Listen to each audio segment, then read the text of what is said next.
Especialistas em segurança e estratégia com visão mundial reconhecem que 3 tipos de crime assustam a humanidade hoje: os tráficos de arma, drogas e pessoas. Como enfrentar o tráfico de pessoas? É o que vai ser discutido num simpósio que começa na próxima segunda-feira aqui em Goiânia. É o Simpósio Internacional para o Enfrentamento ao Tráfico de Pessoas. E é sobre esse assunto que eu converso com o coordenador científico do simpósio, o juiz Rinaldo Aparecido Barros. Doutor Rinaldo, muito bom dia. Bom dia, Cassim Zaiden, e bom dia a todos os ouvintes da Rádio 820 AM. Doutor Rinaldo, é um problema sério, um problema dos países pobres para os países ricos, esse tráfico de pessoas, mas também é um problema entre países pobres. Isso daí não chega nem a surpreender, mas um país civilizado como o Brasil, em que as regras e há um regime de direito em vigor, isso daí, claro que é um crime assustador. O que o simpósio vai tratar? Bom, Cassim, é um problema, como você disse, mundial, né? As estatísticas da ONU dizem que o tráfico de pessoas, como você já mencionou, é a terceira atividade criminosa mais lucrativa do mundo, movimenta cerca de 32 bilhões de dólares ao ano e faz cerca de 2,5 milhões de vítimas ao redor de todo o mundo. Então é uma atividade criminosa muito lucrativa, é uma atividade criminosa de baixíssimo risco, porque a maneira como as cadeias criminosas atuam dificulta muito a atuação dos órgãos de repressão. Tanto é que até hoje o Brasil, por exemplo, não tem estatísticas confiáveis a respeito do tráfico de pessoas. Estima-se que haja cerca de 75 mil pessoas, principalmente mulheres, a grande maioria mulheres brasileiras, no exterior, sendo vítimas do tráfico de pessoas para fins de exploração sexual.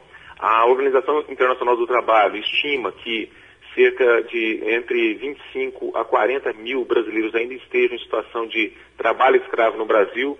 E só para que você tenha uma ideia, nos últimos 10 anos, o Ministério do Trabalho, Público do Trabalho, conseguiu resgatar cerca de 37.800 mil brasileiros que estavam trabalhando em condições análogas de escravo. Então é um problema muito grave e há uma dificuldade no enfrentamento porque, por exemplo, no caso de exploração, do tráfico de pessoas para fins de exploração sexual, o que se tem conhecimento é que a maioria das vítimas, sobretudo mulheres, saem do Brasil com o conhecimento de que estão indo para a prostituição, para a exploração sexual.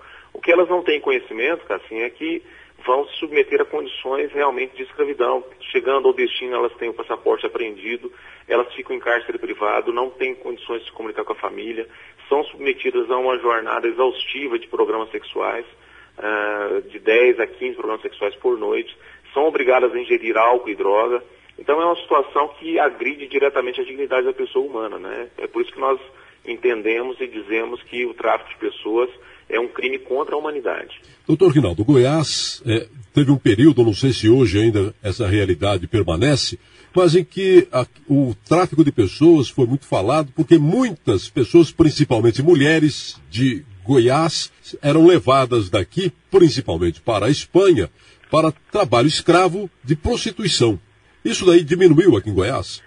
Olha, Cassim, infelizmente, as notícias que nós temos não são muito boas, né? Nós temos conversado com as embaixadas, tanto é que nesse simpósio internacional contaremos com a participação das embaixadas de Portugal, Espanha, Suíça, Itália e França, e também nos Estados Unidos, e também do Comitê Latino-Americano de Enfrentamento ao Tráfico de Pessoas. As notícias que nós temos é que, no caso da Espanha especificamente, Portugal, em razão da crise econômica, tem reduzido um pouco o número de ida dessas pessoas. Mas ainda Goiás, infelizmente, lidera esse ranking nacional de tráfico de mulheres para fins de exploração sexual. Os estados brasileiros que concentram o maior número de casos, primeiro Goiás, depois Rio de Janeiro, São Paulo e Ceará. O que tem sido feito pelo Brasil para enfrentar essa questão? O que tem sido feito é a criação de comitês estaduais de enfrentamento ao tráfico de pessoas. Até o momento foram criados 8 comitês, né, em São Paulo, Pernambuco, Goiás, Mato Grosso do Sul, Bahia e Ceará. Espera-se com isso, o Ministério da Justiça está fazendo um trabalho forte nesse sentido, espera-se que a partir daqui mais ou menos 1 a 2 anos nós tenhamos então condições de ter esses comitês em todos os estados do Brasil, para a partir de então fazer um trabalho mais coordenado e conseguirmos, inclusive, assim, dados mais fiáveis a respeito do número de pessoas que são vítimas desse crime. Está sendo feito um trabalho de enfrentamento. Nós temos participado de um grupo de estudo do Ministério da Justiça para a modificação da legislação brasileira, que é um dos grandes entraves que nós temos no enfrentamento, porque, para que você tenha uma ideia, assim, a pena prevista para o tráfico internacional de pessoas é de 3 a 8 anos de prisão. E isso possibilita que o acusado ele cumpra a pena, se for condenado, em regime semiaberto, que na maioria das cidades brasileiras permite então que essa pessoa apenas durma na cadeia e fique livre durante o dia para continuar na prática criminosa. Só para que se tenha uma ideia também, a pena de tráfico de drogas é de 5 a 15 anos. E você há de convir comigo, né, assim, os ouvintes também, que é muito mais grave traficar uma pessoa do que traficar droga, né? Porque a pessoa ela é vitimizada no caso de tráfico de pessoas indefinidamente, né? Enquanto a mulher estiver jovem e puder trazer dinheiro para o traficante, e não é pouco dinheiro, viu, Cassim? A ONU estima que cerca uma pessoa traficada, ela renda entre 13 a 30 mil dólares por ano para a rede de tráfico. Então, enquanto essa pessoa estiver dando lucro, ela é revitimizada. Mas no caso, por exemplo, do tráfico de drogas, o crime se encerra com a entrega da droga.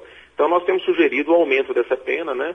Temos sugerido também o perdimento de bens das organizações criminosas, né? Como já acontece no tráfico de drogas, para tentar desmantelar essas quadrilhas.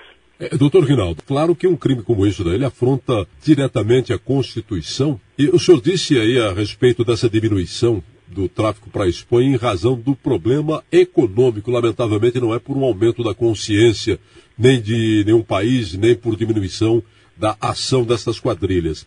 Mas estes comitês que existem nos estados para enfrentar o tráfico de pessoas, pode fazer o quê? Faz o quê para reduzir o crime? Veja bem, Cassim, existe um protocolo, um acordo internacional da ONU, né, chamado Protocolo de Palermo, que o Brasil assinou. Esse protocolo é do ano de 2000, o Brasil assinou no ano de 2004. E a partir de então o Brasil fez um plano nacional de enfrentamento, né, e tornou esse crime, o enfrentamento desse crime uma política de Estado. Razão pela qual foram criados esses comitês e estão sendo criados núcleos de enfrentamento em cada Estado, que são compostos de diversas instituições. Aqui em Goiás, por exemplo, o comitê e o núcleo são compostos de 63 instituições, que estão diretamente lidando com o enfrentamento. O protocolo de Palermo, ele previu, né, e o Plano Nacional de Enfrentamento também previu, 3 eixos de enfrentamento à questão do tráfico de pessoas. O eixo da prevenção, da repressão e da atenção às vítimas. No nosso entendimento, a melhor maneira de se resolver ou diminuir os casos do tráfico de pessoas é a prevenção. Então, nós temos sugerido, estivemos no Conselho Estadual de Educação aqui em Goiás, sugerindo a inclusão no ensino fundamental de uma disciplina especial nominada de Direitos Humanos, onde se pudesse tratar das questões de tráfico de pessoas, homofobia, racismo, tráfico de drogas, todas as questões transversais, é exemplo do que já acontece naquele programa que a Polícia Militar acompanha e promove aqui no estado de Goiás, que é o PROERD, que é o Programa de Erradicação das Drogas, que é feito com crianças de 10 anos de idade durante 6 meses, né? Essas crianças são formadas, recebem um diploma de formação, e eu sei que é muito eficaz porque meu filho, quando eu era juiz em Niquelândia, meu filho de 10 anos, à época, ele fez esse programa e ficou realmente assim, absolutamente impressionado com os efeitos que a droga pode trazer, e ele tem verdadeiro pavor de drogas por causa desse programa. Então, nós entendemos que a prevenção, a educação é a solução para tudo, né, Cassim? Agora, a prevenção ali na primeira idade, na primeira fase escolar, nós entendemos que é o melhor caminho para se enfrentar o problema. Porque aí nós estaremos, com essa prevenção, afastando a necessidade de fazer a repressão e atenção às vítimas, né?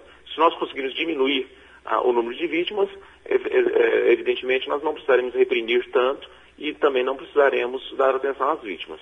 Então, eu acho que o principal ponto que tem que ser focado, e vai ser tratado no simpósio, né, todos os 3 eixos, mas, sobretudo, a questão da prevenção, né? Se nós conseguirmos conscientização das nossas crianças, dos nossos adolescentes, nós vamos diminuir muito os casos de tráfico de pessoas.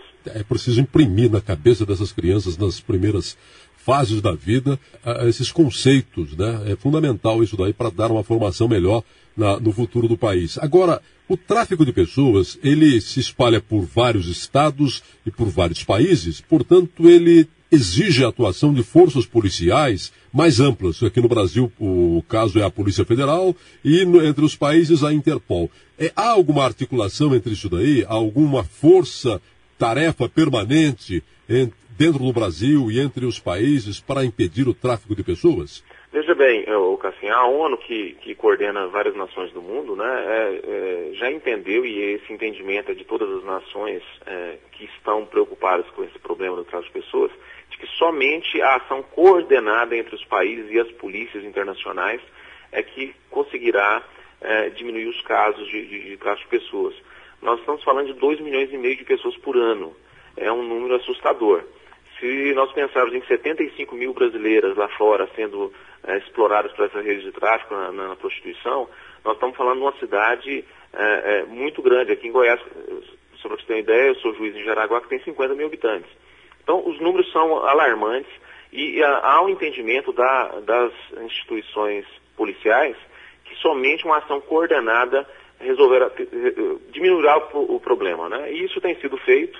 No simpósio mesmo, nós vamos reunir aqui várias polícias, Polícia Federal, Polícia Civil, Militar, a Polícia Rodoviária Federal. Então, há uma ação integrada entre essas polícias, juntamente com as polícias de todas as embaixadas, né, o FBI, o ICE, que é a Polícia Fronteira dos Estados Unidos, a Interpol. Todas essas polícias, elas estão já, por meio da cooperação jurídica internacional, se comunicando cada vez melhor para que o Estado nacional e o Estado internacional tenham condições de se organizar, porque as quadrilhas, as redes internacionais de tráfico, elas já estão muito bem organizadas e têm dificultado muito a atuação da polícia.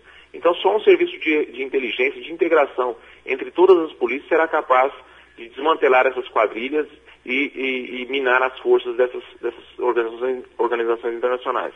E nós temos realmente sugerido, a exemplo do que já acontece nos Estados Unidos, no México e na maioria dos países da Europa, que haja também o perdimento de bens dessas quadrilhas, né? Porque não basta uma condenação a uma pena privativa de liberdade, que no caso do Brasil permite, por ser regime semiaberto, permite que os condenados ainda continuem atuando, mas nós temos que atacar economicamente essas quadrilhas, tomando os bens que eles conseguem, apreendendo esses bens, confiscando esses bens e fazendo o leilão e investindo ainda mais na repressão e na investigação e na inteligência para o combate desse crime, que, como eu já disse, envergonha a humanidade e é um crime contra a humanidade. Doutor Rinaldo, estão confirmadas as presenças do presidente do Supremo Tribunal, do ministro da Justiça?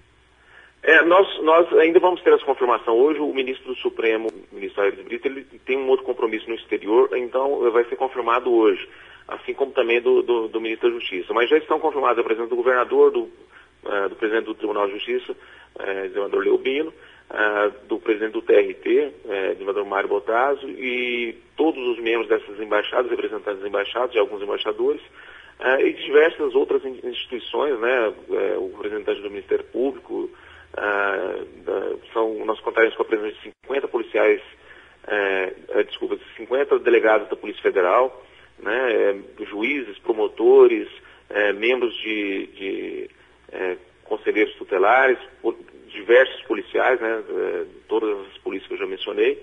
Então vai ser um encontro de pessoas que estão diretamente ligadas ao enfrentamento ao tráfico de pessoas, à atenção às vítimas, né? Contaremos com a presença da CEMIRA, que é a Secretaria da Mulher, da Igualdade Racial, e de toda a rede de enfrentamento, e de todos os membros, esses 63 membros do Comitê Estadual aqui de Goiás de Enfrentamento ao Tráfico de Pessoas.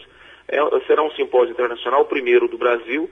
Goiás foi escolhido exatamente porque, infelizmente, tem liderado esse ranking no que se refere a tráfico de pessoas para fins de exploração sexual, e nós esperamos, com esse simpósio, fazer um grande despertar, viu, Cassim? Contamos com você aí, com a Rádio 820 AM, para um grande despertar da sociedade goiana a respeito desse problema.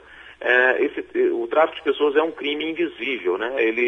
A maioria das pessoas não tem ainda noção exata do que acontece.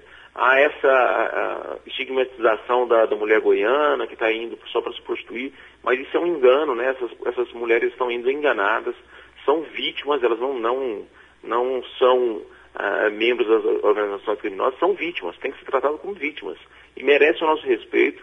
E nós temos que fazer, então, esse trabalho de prevenção e dar esse grande grito de alerta para a sociedade goiana para tentarmos fazer um enfrentamento melhor a esse crime tão bárbaro.